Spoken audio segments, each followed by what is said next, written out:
ನಮಸ್ಕಾರ ಸ್ನೇಹಿತರೆ, welcome back to my channel. ಇವತ್ತಿನ ಒಂದು ವಿಡಿಯೋದಲ್ಲಿ ಸಂಧ್ಯಾ ಸುರಕ್ಷಾ ವೇತನ ಬಗ್ಗೆ ಮಾಹಿತಿ, ಅದರ ಜೊತೆಯಲ್ಲಿ ಈ ಸಂಧ್ಯಾ ಸುರಕ್ಷಾ ವೇತನ ಆಗಿರ್ಬೋದು, ಆಮೇಲೆ ವಿಧವಾ ವೇತನ ಆಗಿರ್ಬೋದು, ವೃದ್ಧಾಪ್ಯ ವೇತನ ಆಗಿರ್ಬೋದು, ಈ ಒಂದು ಪಿಂಚಣಿ ಯೋಜನೆಯ ಹಣ, ಅದು ಕೂಡ ಡಿಸೆಂಬರ್ ತಿಂಗಳ ಹಣ ಇನ್ನೂ ಯಾಕೆ ಬಿಡುಗಡೆ ಆಗಿಲ್ಲ, ಯಾವಾಗ ಬಿಡುಗಡೆ ಆಗ್ಬೋದು, ಈ ಎಲ್ಲದರ ಬಗ್ಗೆಯೂ ಕೂಡ ಮಾಹಿತಿ ಈ ವಿಡಿಯೋದಲ್ಲಿರುತ್ತೆ. ದಯವಿಟ್ಟು ಪೂರ್ತಿ ವಿಡಿಯೋ ನೋಡಿ. ನೀವೇನಾದರೂ ಹೊಸದಾಗಿ ನಮ್ಮ ಚಾನಲ್ ನೋಡ್ತೀರಾ ಸಬ್ಸ್ಕ್ರೈಬ್ ಮಾಡ್ಕೊಳ್ಳಿ, ಹಾಗೆ ಪ್ರತಿಯೊಬ್ಬರು ವಿಡಿಯೋಕ್ಕೊಂದು ಲೈಕ್ ಕೊಡುವ ಮೂಲಕ ಸಪೋರ್ಟ್ ಮಾಡಿ, ಓಕೆನಾ.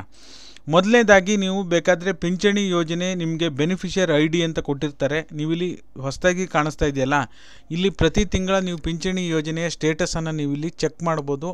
ನೀವು ಈ ವೆಬ್ಸೈಟಿಗೆ ಹೋಗಬೇಕು ಅಂದರೆ ಎಲ್ಲಿ ಹೋಗಬೇಕಪ್ಪ ಅಂದರೆ, ಜಸ್ಟ್ ನೀವು ಗೂಗಲ್ ಓಪನ್ ಮಾಡಿ ಗೂಗಲ್ನಲ್ಲಿ ಸಂಧ್ಯಾ ಸುರಕ್ಷಾ ಯೋಜನೆ ಅಂತ ಟೈಪ್ ಮಾಡಿ, ಓಕೆನಾ. ಯಾವುದಾದ್ರೂ ಒಂದು ಯೋಜನೆ ಟೈಪ್ ಮಾಡಿದ್ರು ಈ ಮೊದಲನೇ ವೆಬ್ಸೈಟ್ ಬರ್ತಾ ಇದೆಯಲ್ಲ, ಇದ್ರ ಮೇಲೆ ಕ್ಲಿಕ್ ಮಾಡಿ. ಈ ಒಂದು ಸಾಮಾಜಿಕ ಭದ್ರತೆ ಹಾಗೂ ಪಿಂಚಣಿಗಳ ನಿರ್ದೇಶನಾಲಯ, ಈ ಅಧಿಕೃತ ವೆಬ್ಸೈಟ್ ಓಪನ್ ಆಗುತ್ತೆ ಗೌರ್ಮೆಂಟಿಂದು. ಇದರಲ್ಲಿ ನೀವು ನಿಮ್ಮ ಪಿಂಚಣಿ ಸ್ಟೇಟಸನ್ನು ನೀವು ಚೆಕ್ ಮಾಡ್ಬೋದಾಗಿರುತ್ತೆ. ಏನಾಗಿದೆ, ಪುಷ್ಟು ಡಿ ಬಿ ಟಿ ಇದೆಯಾ, ಪ್ರೊಸೆಸ್ ಅಂತಿದೆಯಾ, ಏನಿದೆ ಅಂತ ಚೆಕ್ ಮಾಡ್ಬೋದು, ಓಕೆನಾ. ಈಗ ಮೊದಲನೇದಾಗಿ ಸಂಧ್ಯಾ ಸುರಕ್ಷಾ ವೇತನೆಗೆ ಯಾರು ಅರ್ಜಿಯನ್ನು ಸಲ್ಲಿಸ್ಬೋದು ಅಂತ ಹೇಳ್ಬಿಟ್ಟು, ಯಾಕೆ ಪಿಂಚಣಿ ಯೋಜನೆ ಯಾವುದು ಹಣ ಬಿಡುಗಡೆ ಆಗ್ತಿಲ್ಲ, ಅಂಗವಿಕಲರ ವೇತನ ಬಿಡುಗಡೆ ಆಗಿದೆ, ಬಟ್ ಆದರೆ ಉಳಿದಂಥವು ಯಾವ ಬಿಡುಗಡೆ ಆಗಿಲ್ಲ, ಎಲ್ಲ ಮಾಹಿತಿ ತಿಳಿಸ್ಕೊಡ್ತೀನಿ. ದಯವಿಟ್ಟು ಪೂರ್ತಿ ವಿಡಿಯೋ ನೋಡಿ, ಓಕೆನಾ. ನೀವೇನಾದರೂ ಹೊಸದಾಗಿ ನಮ್ಮ ಚಾನಲ್ ನೋಡ್ತೀರ ಸಬ್ಸ್ಕ್ರೈಬ್ ಮಾಡ್ಕೊಳ್ಳಿ, ಹಾಗೆ ಪ್ರತಿಯೊಬ್ಬರು ವಿಡಿಯೋಕ್ಕೆ ಒಂದು ಲೈಕ್ ಕೊಡೋ ಮೂಲಕ ಸಪೋರ್ಟ್ ಮಾಡಿ. 65 ವರ್ಷದ ಮೇಲ್ಪಟ್ಟಿರುವ ವಯಸ್ಸಿನ ಹಿರಿಯ ಜೀವಿಗಳಿಂದ ಆರ್ಥಿಕ ಸಂಕಷ್ಟದಿಂದ ಪಾರು ಮಾಡುವ ದಿಶೆಯಿಂದ ಸಂಧ್ಯಾ ಸುರಕ್ಷಾ ಯೋಜನೆಯನ್ನು ದಿನಾಂಕ 2/7/2007ರಲ್ಲಿ ಪ್ರಾರಂಭಿಸಲಾಯಿತು. ಇದು ನಿಮಗೆ ಅನ್ವಯಿಸೋದು ಯಾರ್ಯಾರು ಅರ್ಜಿಯನ್ನು ಸಲ್ಲಿಸಬೇಕು, ಮತ್ತು ಮಾನದಂಡಗಳೇನು, ಅರ್ಹತೆಗಳೇನು, ದಾಖಲಾತಿಗಳೇನು ಬೇಕು, ಎಷ್ಟು ಅಮೌಂಟ್ ಬರ್ತಾ ಇದೆ. ಮೊದಲು 800 ಇತ್ತು, ಈಗ 1200 ರೂಪಾಯಿ ಪ್ರತಿ ತಿಂಗಳು ಮಹಿಳೆಯರು ಪಡ್ಕೋಬೋದು, ಓಕೆನಾ. ನಿಮಗೆ ಗೃಹಲಕ್ಷ್ಮಿ ಹಣ ಬರ್ತಾ ಇದೆ ಅಂದರೂ ಸಹ ನಿಮಗೆ ಗೃಹಲಕ್ಷ್ಮಿ ಹಣದ ಜೊತೆಯಲ್ಲಿ ಪಿಂಚಣಿ ಯೋಜನೆ ಹಣ ಕೂಡ ಬರುತ್ತೆ, ಯಾವುದೇ ರೀತಿ ಪ್ರಾಬ್ಲಮ್ ಇಲ್ಲ, ಓಕೆನಾ. ಮೊದಲನೇದಾಗಿ ವಾಸಸ್ಥಳ ದೃಢೀಕರಣ ಪತ್ರ ಕೊಡಬೇಕಾಗತ್ತೆ, ವಯಸ್ಸಿನ ದೃಢೀಕರಣ ದಾಖಲೆ ಕೊಡಬೇಕಾಗತ್ತೆ, ಬ್ಯಾಂಕ್ ಪಾಸ್ಬುಕ್ ಕೊಡಬೇಕಾಗತ್ತೆ, ಆಧಾರ್ ಕಾರ್ಡ್ ಕೊಡಬೇಕಾಗತ್ತೆ, ರೇಷನ್ ಕಾರ್ಡ್ ಕೊಡಬೇಕಾಗತ್ತೆ, ಓಕೆನಾ. ದಾಖಲಾತಿಗಳು ಇಷ್ಟು ಬೇಕು. ಪ್ರತಿ ತಿಂಗಳು ನಿಮಗೆ 1200 ರೂಪಾಯಿ ಬರುತ್ತೆ. ಅರ್ಜಿದಾರರು ಹತ್ತಿರದ ಜನಸ್ನೇಹಿ ಅಟಲ್ಜಿ ಜನಸ್ನೇಹಿ ಕೇಂದ್ರದಲ್ಲಿ ಅರ್ಜಿಯನ್ನು ಸಲ್ಲಿಸತಕ್ಕದ್ದು, ಅರ್ಜಿ ಅಲ್ಲಿ ಸಲ್ಲಿಸಬೇಕಾಗತ್ತೆ. ಅರ್ಹತಾ ಮಾನದಂಡಗಳೇನಪ್ಪ ಅಂದರೆ, ಪತಿ ಪತ್ನಿ ಸಂಯೋಜಿತ ವಾರ್ಷಿಕ ಆದಾಯ 32,000ಕ್ಕಿಂತ ಕಡಿಮೆ ಇರಬೇಕು. ಫಲಾನುಭವಿಗಳ ಪತಿ ಪತ್ನಿಯ ಸಂಯೋಜಿತ ಠೇವಣಿ ಅಂದರೆ ನೀವು ಡೆಪಾಸಿಟ್ ಬ್ಯಾಂಕಲ್ಲಿ ಇಟ್ಟಿರೋದು 10,000ಗಿಂತ ಹೆಚ್ಚಿರಬಾರ್ದು, ಓಕೆನಾ. ಯಾವುದೇ ರೀತಿ ಪಿಂಚಣಿ ಸಾರ್ವಜನಿಕ ಖಾಸಗಿ ಮೂಲದಿಂದ ಪಡೀತಿರೋದು. ಬೇರೆ ನಿಮ್ಗೆ ಏನಾದರೂ ವಿಧವಾ ವೇತನ ಬರ್ತಾ ಇದೆ ಅಂದರೆ, ನೀವು 60 ವರ್ಷ ದಾಟಿದ್ದೀರಾ ಅಂದರೆ ನೀವು 2 ಪಿಂಚಣಿಯನ್ನು ಪಡ್ಕೊಳ್ಳೋಕ್ಕೆ ಆಗಲ್ಲ. ಗೃಹಲಕ್ಷ್ಮಿ ಹಣದ ಜೊತೆಗೆ ಯಾವುದೇ ಪಿಂಚಣಿ ಹಣ ಪಡ್ಕೋಬೋದು, ಅದಕ್ಕೇನು ಸಮಸ್ಯೆ ಇಲ್ಲ. ಒಂದೇ ಪಿಂಚಣಿ ಲಾಭವನ್ನು ನೀವು ಪಡ್ಕೋಬೋದು ಅಂತ, ಓಕೆನಾ. ಫಲಾನುಭವಿಗಳಿಗೆ ಗಂಡು ಮಕ್ಕಳು ಇದ್ದರೂ ಸಹ ಇವರುಗಳು ಫಲಾನುಭವಿಗಳನ್ನು ಪೋಷಿಸದೇ ಇದ್ದಲ್ಲಿ ಈ ಯೋಜನೆಯಡಿ ಮಾಶಾಸನಕ್ಕೆ ಅರ್ಹರಾಗಿರ್ತಾರೆ. ಹೌದು, ಗಂಡು ಮಕ್ಕಳು ಇದ್ದರೂ ಸಹ ನಿಮಗೆ ಯಾರಾದರೂ ಸರಿಯಾಗಿ ನೋಡ್ಕೊಂಡಿಲ್ಲ ಅಂದರೆ ನಿಮ್ಮ ಮಕ್ಕಳು, ನೀವು ಕೂಡ ಇದರಲ್ಲಿ ಅರ್ಜಿಯನ್ನು ಸಲ್ಲಿಸಬೇಕಾಗಿರುತ್ತೆ. ಯಾರ್ಯಾರು ಅಂತ ನೋಡೋದಕ್ಕೆ ಹೋದರೆ, ಸಣ್ಣ ರೈತರು, ಅತಿ ಸಣ್ಣ ರೈತರು, ಆಮೇಲೆ ಕೃಷಿ ಕಾರ್ಮಿಕರು, ಕೃಷಿಯಲ್ಲಿ ಕೆಲಸ ಮಾಡ್ತಕ್ಕಂಥ ಕಾರ್ಮಿಕರು, ನೇಕಾರರು, ಮೀನುಗಾರರು, ಈ ಒಂದು 5 ವರ್ಗದ ಜನರು, ಮತ್ತು ಅಸಂಘಟಿತ ವಲಯದ ಕಾರ್ಮಿಕರು, ಓಕೆನಾ. ಅಸಂಘಟಿತ ವಲಯದ ಕಾರ್ಮಿಕರು ಕೂಡ ಇದಕ್ಕೆ, ಈ 6 ವರ್ಗದ ಜನರು ಸಹ ಇದಕ್ಕೆ ಅರ್ಜಿಯನ್ನು ಸಲ್ಲಿಸ್ಬೋದಾಗಿರುತ್ತೆ. ಸಂಧ್ಯಾ ಸುರಕ್ಷಾ ವೇತನ ಬಗ್ಗೆ ನಿಮಗೆ ಆಲ್ರೆಡಿ ನಾನು ಹೇಳಿದ್ದೆ. ಯಾಕೆಂದರೆ ಈಗ ಕೆಲವೊಂದು ಅಪ್ಡೇಟ್ಗಳಾಗಿದೆ. 800 ರೂಪಾಯಿ ಇರೋದು 1200 ರೂಪಾಯಿ ಮಾಡಿದ್ದಾರೆ.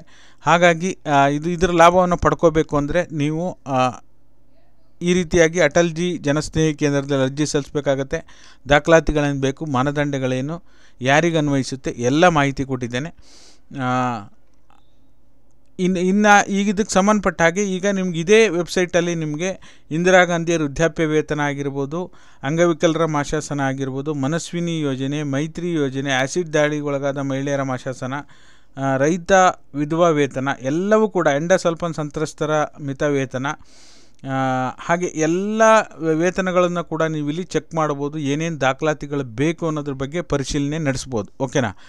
ಬಟ್ ಆದರೆ ಈಗ ಇನ್ನೂ ಕೂಡ ಹಣ ಬಿಡುಗಡೆ ಆಗಿಲ್ವಲ್ಲ, ಯಾಕೆ ಅಂತ ನೋಡೋದಕ್ಕೆ ಹೋದರೆ, ಈಗ CM ಸಿದ್ದರಾಮಯ್ಯನವರು ಗೃಹಲಕ್ಷ್ಮಿ ಯೋಜನೆ ಹಣಕ್ಕೆ ಸಂಬಂಧಪಟ್ಟ ಹಾಗೆ ಸ್ಪಷ್ಟನೆ ನೀಡುವಾಗಲೂ ಸಹ ಅವ್ರು ಹೇಳಿರೋ ಪ್ರಕಾರ, ಓಕೆನಾ, ಅವ್ರು ಹೇಳಿರೋ ಪ್ರಕಾರ 3,70,000 ಕೋಟಿ ಬಡ್ಜೆಟ್ ಇದೆ ಅಂದರೆ, ಅದರಲ್ಲಿ ಸುಮಾರು ಗೃಹಲಕ್ಷ್ಮಿ, ಅದು ಇದು ಗೃಹಲಕ್ಷ್ಮಿ ಶಕ್ತಿ ಯೋಜನೆ, ಗೃಹಜ್ಯೋತಿ ಯೋಜನೆ, ಇವೆಲ್ಲ 5 ಗ್ಯಾರಂಟಿಗಳನ್ನು ಸೇರಿಸ್ಕೊಂಡ್ರೂ ಸಹ ಒಂದು 52,000 ಕೋಟಿ ಆಗುತ್ತೆ. 52,000 ಕೋಟಿ ಯೂಸ್ ಮಾಡಿಕೊಂಡ್ರೂ ಸಹ ನಮಗೆ ಇನ್ನು ಅಭಿವೃದ್ಧಿ ಕಾರ್ಯಗಳಿಗೂ ಹಣ ಉಳಿಯುತ್ತೆ ಅಂತ ಹೇಳಿ ಮಾಹಿತಿ ಕೊಟ್ಟಿದ್ದಾರೆ. ಆಮೇಲೆ ಕರ್ನಾಟಕದ GDPಯನ್ನು ಕೂಡ ಬೇರೆ ರಾಜ್ಯಗಳಿಗೆ ಕಂಪೇರ್ ಮಾಡಿದ್ರೆ ಚೆನ್ನಾಗೇ ಇದೆ ಅಂತ ಹೇಳ್ಬೋದು. ಹಾಗಾಗಿ ಹಣಕಾಸಿನ ವಿಚಾರಕ್ಕೆ ಬಂದರೆ, ಓಕೆನಾ, ನನ್ನ ಪ್ರಕಾರ ನಿಮಗೆ ಹಣಕಾಸಿನ ವಿಚಾರಕ್ಕೆ ಬಂದರೆ ನಿಮ್ಗೆ ಹಣ ಬಿಡುಗಡೆ ಮಾಡಲಿಕ್ಕೆ, ಪೆನ್ಷನ್ ಹಣ ಬಿಡುಗಡೆ ಮಾಡಲಿಕ್ಕಾಗಲಿ, ಗೃಹಲಕ್ಷ್ಮಿ ಹಣ ಬಿಡುಗಡೆ ಮಾಡಲಿಕ್ಕಾಗಲಿ ಯಾವುದೇ ಪ್ರಾಬ್ಲಮ್ ಇಲ್ಲ. ಯಾಕೆಂದರೆ ಇದು ಸಾಮಾಜಿಕ ಭದ್ರತೆ ಮತ್ತು ಪಿಂಚಣಿ ನಿರ್ದೇಶನಾಲಯ ಇದೆಯಲ್ಲ, ಇದು ಕೇಂದ್ರ ಸರ್ಕಾರದಿಂದನೂ ಒಂದಿಷ್ಟು ಅಮೌಂಟ್ ಬರುತ್ತೆ, ರಾಜ್ಯ ಸರ್ಕಾರನೂ ಒಂದಿಷ್ಟು ಅಮೌಂಟ್ ಅಂತ ಸೇರಿಸಿ ಕೊಡುತ್ತೆ, ಓಕೆನಾ. ಹಾಗಾಗಿ ನಿಮ್ಗೆ ಯಾವುದೇ ರೀತಿ ಪ್ರಾಬ್ಲಮ್ ಆಗೋಲ್ಲ. ಏನೋ ಡೆವಲಪ್ಮೆಂಟ್ ಮಾಡುತ್ತಾ ಇರ್ಬೋದು, ಸರ್ವರ್ ಇಶ್ಯೂಯಿಂದ ಏನೋ ಒಂದು ಟೆಕ್ನಿಕಲ್ ಇಶ್ಯೂಯಿಂದ ಲೇಟ್ ಆಗಿರ್ಬೋದು ಡಿಸೆಂಬರ್ ತಿಂಗಳ ಹಣ. ಅದು ನಿಮಗೆ ಮಾತ್ರ ಅಲ್ಲ, ಎಲ್ರಿಗೂ ಲೇಟ್ ಆಗಿದೆ, ಯಾವುದೇ ಕಾರಣಕ್ಕೂ ಡಿಲೇ ಆಗೋಲ್ಲ. ಈಗ ಆಲ್ರೆಡಿ ಡಿಸೆಂಬರ್ 27ನೇ ತಾರೀಕು ಬಂದಿರೋದ್ರಿಂದ, ನಮ್ಮ ಗಮನಕ್ಕೆ ಬಂದಿರೋದ್ರಿಂದ ನಿನ್ನೆ ಕೂಡ ನಾನು ಲೈವ್ ಮಾಡಿ ನಿಮಗೆ ಮಾಹಿತಿಯನ್ನು ಕೊಟ್ಟಿದ್ದೆ. ಲೈವಲ್ಲೂ ಕೂಡ ಸಾಕಷ್ಟು ಜನ ನಮಗೆ ಅಂಗವಿಕಲರ ವೇತನ ಹೊರತುಪಡಿಸಿ ಬೇರೆ ಯಾವುದೇ ಬಂದಿಲ್ಲ.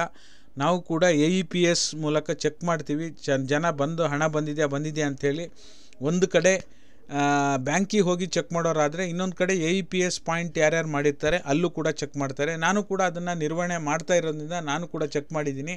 ಅಂಗವಿಕಲರ ವೇತನವನ್ನು ಹೊರತುಪಡಿಸಿ ಬೇರೆ ಹಣ ಬಿಡುಗಡೆ ಇನ್ನೂ ಕೂಡ ಆಗಿಲ್ಲ, ಓಕೆನಾ. ಅದಕ್ಕೆ ಸಂಬಂಧಪಟ್ಟಾಗಿ ನಮಗೆ ಪ್ರೂಫ್ ಕೂಡ ಕಳಿಸಿದ್ದಾರೆ, ನಿಮಗೆ ಟೆಲಿಗ್ರಾಮ್ ಮತ್ತು ವಾಟ್ಸಪ್ಪಲ್ಲಿ ಹಾಕಿರ್ತೀನಿ. ಅಂಗವಿಕಲರ ವೇತನ ನಿಮಗೂ ಬಿಡುಗಡೆ ಆಗಿದೆಯಾ ಇಲ್ಲ ಕ್ಲಾರಿಫಿಕೇಷನ್ ಕೊಡಿ. ಯಾರ್ಯಾರು ಅಂಗವಿಕಲರ ವೇತನ ತೊಗೊತಾ ಇದ್ದೀರಾ, ನಿಮಗೆ ಈ ಹಣ ಬಿಡುಗಡೆ ಆಗಿದೆಯಾ ಇಲ್ಲೋ ಅನ್ನೋದ್ರ ಬಗ್ಗೆ ಕಮೆಂಟ್ ಮಾಡೋ ಮೂಲಕ ತಿಳಿಸಿ.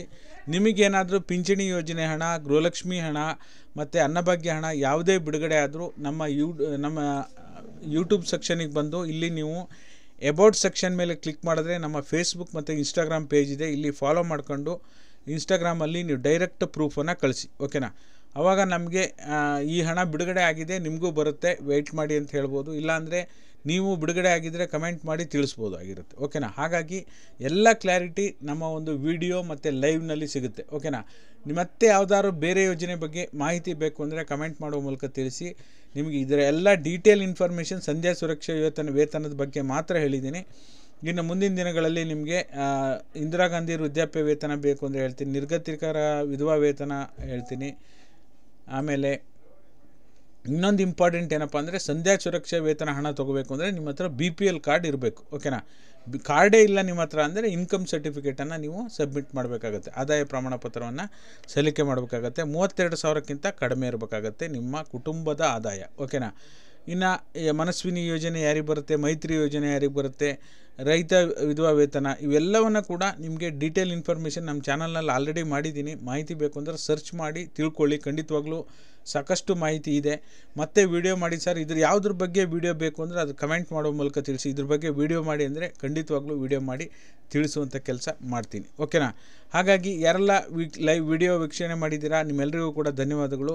ಲೈಕ್ ಮಾಡಿ, ಶೇರ್ ಮಾಡಿ, ಸಬ್ಸ್ಕ್ರೈಬ್ ಮಾಡ್ಕೊಳ್ಳಿ. Thank you so much for watching.